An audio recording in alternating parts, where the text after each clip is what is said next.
Hello and welcome to the Squared Circle Psychobabble. My name is Michael Valenti. This is Ralph Valenti for news, reviews, and conversations on all things pro wrestling. Subscribe, hit that bell for notifications. Ralph, we haven't had a debate in a while, a good wrestling debate, and I think tonight we're finally going to have one, and the topic is Orange Cassidy. On Wrestling Observer Radio, Dave Meltzer says that Orange Cassidy might be a ratings draw based on the last few episodes where it has shown that there might have been an uptick in total viewership in the 18 to 49 demographic during the episodes of AEW Dynamite where Orange Cassidy is actually on. So, Ralph, do you think Orange Cassidy is a ratings draw? Well, before we get into this conversation, let me ask you this. How do you define draw? Like, what's your personal definition of what a draw is? Because I sat back and I wrote out what I actually think a ratings draw is, or a draw just in particular. And I'm interested to hear what you consider a draw before we get into this conversation. To me, the definition of a draw is anybody that exceeds the expectations of viewership or the average of viewership. Okay, so regardless of the amount of increase in viewership, regardless of the increase in the size or sample set, it's regardless of whatever that is, the small amount, a larger amount, it's just whether there's an increase or not. If there's some type of uptick from the norm, to you, that's what a draw could be considered. Yes. Okay. So now that we have your definition, my definition is a little bit different, a little bit along the same line. So when I sat back and tried to define what a draw was, I wrote this: an athlete, character, or attraction that has the ability to generate significant interest over a given period of time. That's the important part of this, resulting in increased financial gain, increased brand recognition, or a measurable increase in popularity. Now, I think the thing that I want to stress most about this is Dave Meltzer is a wrestling historian, right? He has a very, very vast, large amount of wrestling knowledge as it pertains to this specific matter. So I think he also knows that when he says certain things, he's going to get a certain reaction out of people. I think that over the course of the however long now, Dave has kind of become somebody who says things more or less for the shock value, the highlight, knowing that if he says something, certain people will react a certain way, very much similar to the way that Jim Cornette, who we talk about all the time, he says certain things because he knows people are going to react. And the greater the reaction, the more attention he's going to get. I think that's what Dave is doing here. The key word in what he said, the main word is might. He might be a ratings draw. I think that it's definitely premature to consider Orange Cassidy a draw. I think at this point to consider him a draw by any standard at this point is certainly premature and also insulting to people like Rock, Austin, Hogan, any of the people who are legitimate proven draws over the however long period of time, years, months. And I say that because the numbers he's referring to me, are insignificant. You look at how many people are watching Dynamite, and certainly the way we measure ratings and the way we measure viewership is certainly different than what it was measured in the Attitude Era. But you can't convince me that whatever minuscule amount of viewership the increase was is enough time or sample set to consider this guy a draw. Can he get there? Maybe. I don't know. But right now, I definitely don't see where he's coming from with this, other than trying to get some type of attention, reaction, and shock value. I'm glad you brought up why the ratings are different between back in the Attitude Era and today. I did a whole explanation on how ratings work. If you guys missed that, I'll put the eye above my head and the link in the description on how exactly ratings work in television. And if you look at total viewership in television, and if you go on Show Buzz Daily every week, you will see that there's one particular demographic that skews total viewership more than any other demo that is reported, and that is the 50 plus demographic. Okay. When that rating is higher, the overall total viewership is higher, regardless of where they're ranked in the 18 to 49 demographic. It's true. Look at even this past Monday Night Raw. Their 18 to 49 demographic was like 3, 4, 5, or somewhere in the top 10, somewhere around there. But their viewership has been tanking and tanking and tanking. It's because their other demographics that they hit aren't there anymore. And the reason I say that is because AEW and NXT do not have the crossover mainstream audience that Raw and SmackDown have. Their audience is mainly 18 to 49 men. So if they do well in those demographics, but the other ones they don't. And that's why their total viewership is not good. So to say that Orange Cassidy is not a ratings draw, I don't think is a fair enough assessment, because it's how he's measured as a ratings draw. Because AEW and NXT's target demographic is the men 18 to 49. Now, if they could carry over the other demographics, that's all well and good.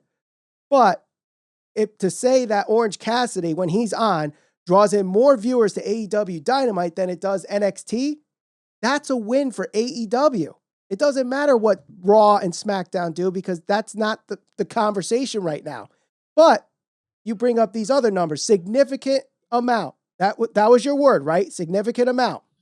Significant interest over a given period of time, which is going to result in increased financial gain, increased brand recognition, or a measurable increase in popularity. Okay, so let me ask you this. If this is significant enough for you, the match between Orange Cassidy and Jimmy Havoc, which was the strongest quarter hour on that episode of AEW Dynamite, okay?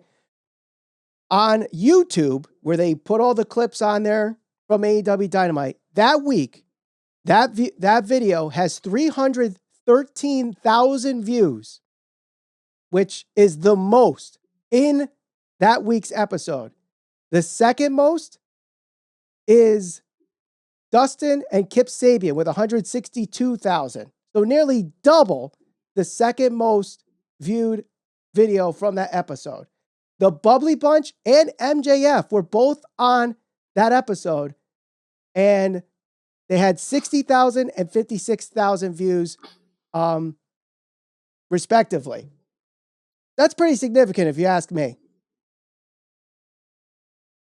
I don't think so. I don't think. How can you 300,000 views compared to 50 and 60,000 views? Because here's the problem. You're talking about 300,000 views like that's a significant number. And honestly, it is not a significant number. And here's why that's not a significant number. Because when it comes to influencers and when it comes to today's day and age, with the way people are able to manipulate and use social media to their advantage, those aren't big numbers by any comparison, whether it's WWE, whether we're talking TikTok followers, whether we're talking Instagram, Twitter, those aren't big numbers. Okay, so for me to sit here and say 300,000 views on a YouTube video is a lot. I mean, look, there are teenage girls who have millions, and I'm talking hundreds to 50 million followers on TikTok, like stuff like that. Those are considered influencers.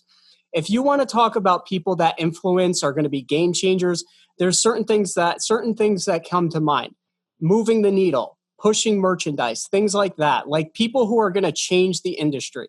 300,000 views on a YouTube video is supposed to be considered a lot. That's not impressive to me. I'm sorry. It is not. It is not impressive. 300,000 views is not a lot. No, not when you're kind of comparing it to other things. Like when you talk about pushing the industry or changing the industry or influencers, I mean, we're talking about people like, if you compare it to other sports culture. So UFC, for example, okay, you talk about pay-per-view buy rates. In the top 10 all-time UFC pay-per-view sales, there are 3 people within the top 10 whose names are associated with those sales. Conor McGregor, Brock Lesnar, and Ronda Rousey. Over a given period of time, they have proven time and time again they will sell pay-per-views. You mean to tell me if you put Orange Cassidy today, right now today, if you said he's going to headline a pay-per-view, that all of a sudden the pay-per-view buys are going to go through the roof and there's going to be a significant difference in terms of the pay-per-view buys? No. 300,000 views on YouTube, while it's an impressive number, because certainly, I mean, look, let's be honest here, we're a YouTube channel. We don't get anywhere close to that. But in comparison to what other people are able to do, nowadays, those aren't impressive numbers. I mean, 300,000 for one match in comparison to, maybe some of the other people who he works with, that's a good number, but it's not enough to significantly change the outcome or the popularity of AEW by any stretch of the imagination. And to pretend that it is, like Dave Meltzer is trying to do, is disingenuous to actual people who moved the needle both now and previously in the industry. So basically you're saying that the only way you could be a draw, the only way you could be any part of the conversation is you have to have mainstream, international, national recognition. And by that, I mean, you basically have to be McDonald's. You can't be the local burger joint. Or you know what? We're in Connecticut, so let's make this comparison. You have to be Pizza Hut or Domino's, but Pepe's Pizza cannot be a recognized name. So Orange Cassidy can't be a draw because he's Pepe's Pizza, where WWE, The Rock, and Austin are Domino's and Pizza Hut. That's what you're saying. No, I'm not saying that because those are different industries. We're talking about the entertainment and sports industry. There's survival of entertainment, and we're talking wrestling here. So we're talking whether you want to be an aficionado about it and say we're talking professional wrestling or sports entertainment, whatever you want to call it, it's all lumped in the same thing. It's all the same fan base, right? So the success of this industry mostly is based on the popularity of the professional wrestlers, the people who are entertaining you, and the success, whether that's pay-per-view sales, whether that's merchandise sales, ticket sales. Look, people need to buy into the product. People need to buy into the individuals that are in the ring. And I want to give you another wrestling-related example of what a true needle mover, what a true draw actually is. Let's go back to 1999, okay? And I want to talk about significant numbers, not 300,000 views, not like, okay, there's an extra couple thousand people now tuning into AEW. Nitro versus Monday Night Raw head-to-head. Tony Schiavone once said, don't bother going over to Monday Night Raw because you're going to see a guy that once worked here who's going to win the WWE Championship. Who was that individual? Mick Foley. How many people changed the channel at that moment to go and watch Monday Night Raw? Oh, I mean, that's what people consider the turning point of the Monday Night Raw, Monday Night War. Yep. 500,000. 500,000 people switched the channel from Nitro to Raw. But ratings are measured differently, and you already admitted that. They are measured differently, but 500,000 people, to me, that is needle moving. That is something that is measurable. That is a significant number. But the way ratings work today, nothing really changes 500,000 viewers at a given time. Nothing. Because, okay, so how else do you want to measure Orange Cassidy, his level of success? Look at his social media. He has roughly 250,000 across all social media followers: Instagram, Twitter, Facebook, whatever. Oh, is that impressive? Is that somebody that's an influencer? I wish I had 250,000 followers. But in comparison to his peers and other people that he's going to be compared to, Brock Lesnar has 1 million followers. I can't even tell you the last time. Brock Lesnar's been around since 2003. Brock Lesnar's a draw. Orange Cassidy is not a proven draw. We're talking about a handful of people that might tune in to okay. If you take the most hardcore fan and the most casual fan, okay, and you spread those out, there's probably millions upon millions of people who either casually watch professional wrestling or watch it religiously. Amongst that, I would guarantee you a majority of people have no idea who this guy is. Now, this is the main part of my argument. Am I saying he can't get to that point where he's a legitimate draw? I don't know. Time's going to tell that story. But you can't convince me this is a guy that's going to transform the industry, transform AEW, and now all of a sudden he's a draw.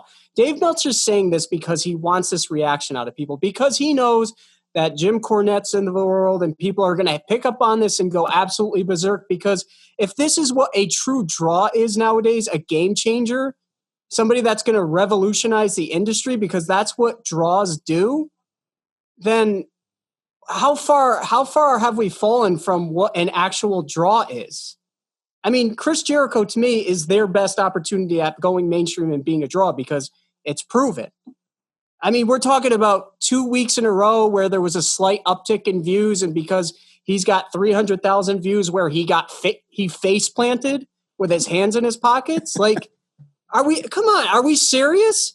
Like, when you talk about draws in the industry. Here's the thing. Who are we talking about? We're talking about Orange Cassidy. We're not talking about Chris Jericho. We're not talking about Matt Hardy, Jon Moxley, MJF, Kenny Omega. We're not talking about them right now. We're talking about Orange Cassidy. That's part of the other thing about moving the needle. People are talking about Orange Cassidy. Why? Because he's an interesting character. And how many times have I said on this podcast, the things that work in wrestling are interesting characters. It does not matter your work rate. It does not matter how many 5-star matches Dave Meltzer wants to give you. The thing that draws ratings is character work. And it's showing right here with Orange Cassidy. If his character work is drawing people to watch, whether you love him or you hate him, it's working.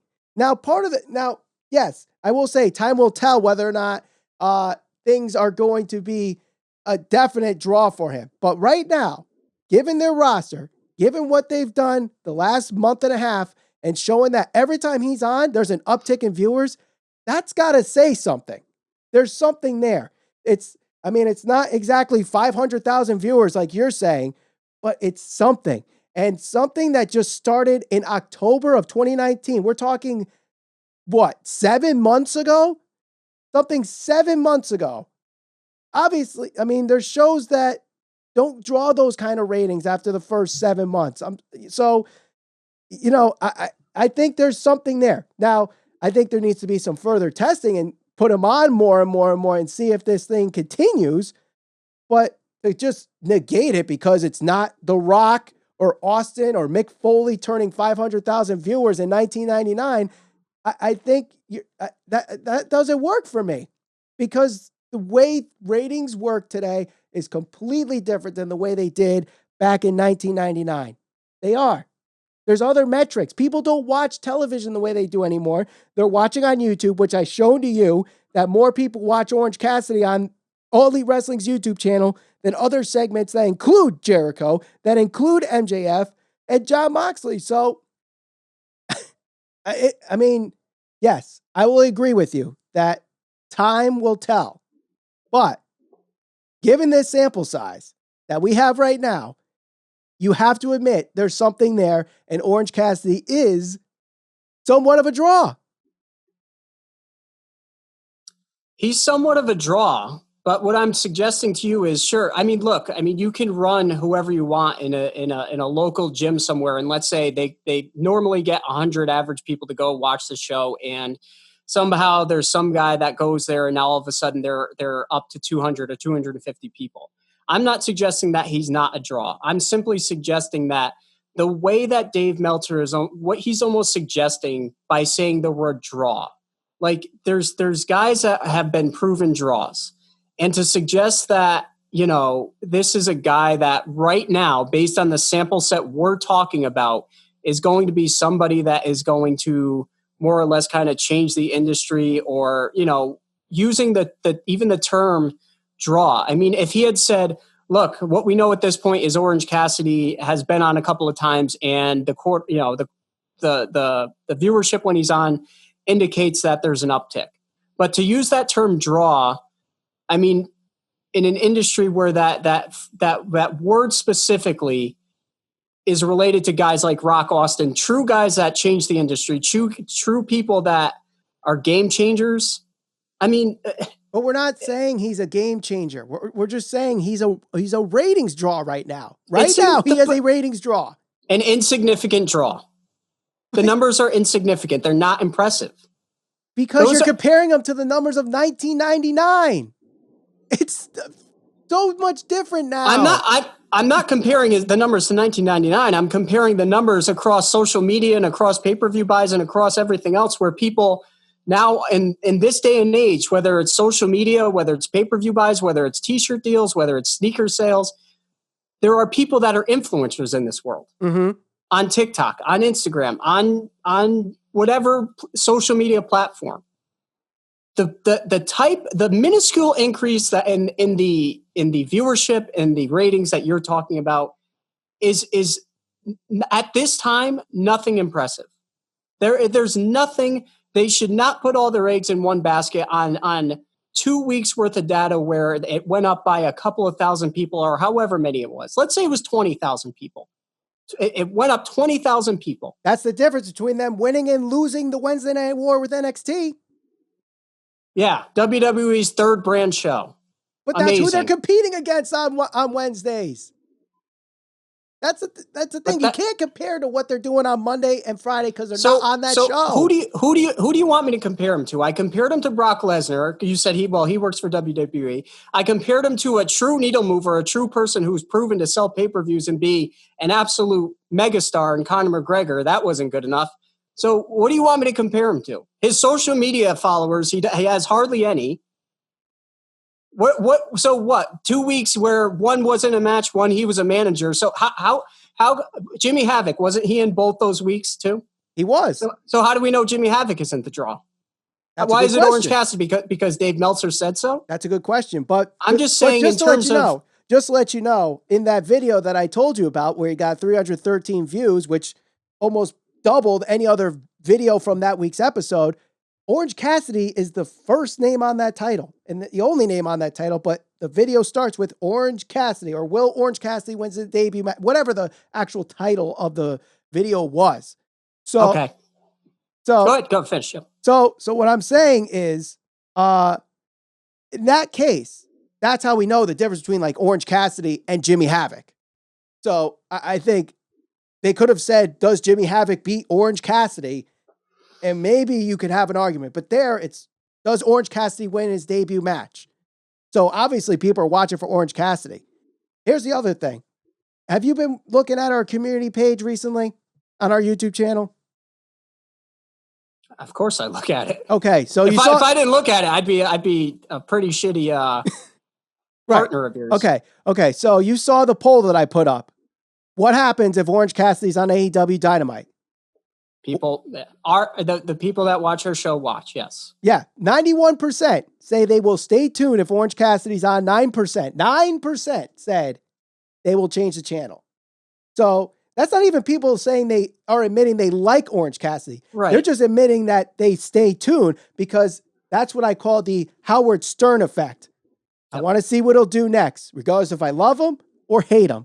And I'm not saying he's not entertaining. I'm not saying that he's not somebody that I will I won't personally change the channel. Mm-hmm. I'm simply saying when Dave Meltzer uses the term draw, that's the turnoff for me, because when I think draw, I think somebody not just in professional wrestling, but in sports and entertainment, like larger than life characters. And right now, currently, based on the data you're talking about, based on the numbers you're talking about, I'm somebody that's not convinced by that this is a person that is currently at that level. And again, I'm not saying he will never get there. I'm just saying based on what I've seen so far in the numbers and everything else in comparison to everything else in entertainment, I'm not ready to write him off, write him in as somebody who's a true draw. Now, one more example, and this is the last point I'm going to make. Okay, to you. Go ahead. Because this is directly in comparison to the point you made about the 300,000 views on YouTube. Mm-hmm. Is there a certain, dare I say, genitalia-related professional wrestler who has quite the following on YouTube? Yes, that would be one, Joey Ryan. Is Joey Ryan taking Impact and TNA professional wrestling to new heights? Well, first off, we can't tell because Access doesn't get their ratings reported because their channel is so small. So that's hard to say. Okay, if you had a hunch, if you've got a gun to your head, what would you say?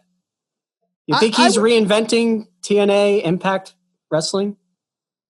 Honestly, I would think the total viewership might slightly increase when Joey Ryan's on.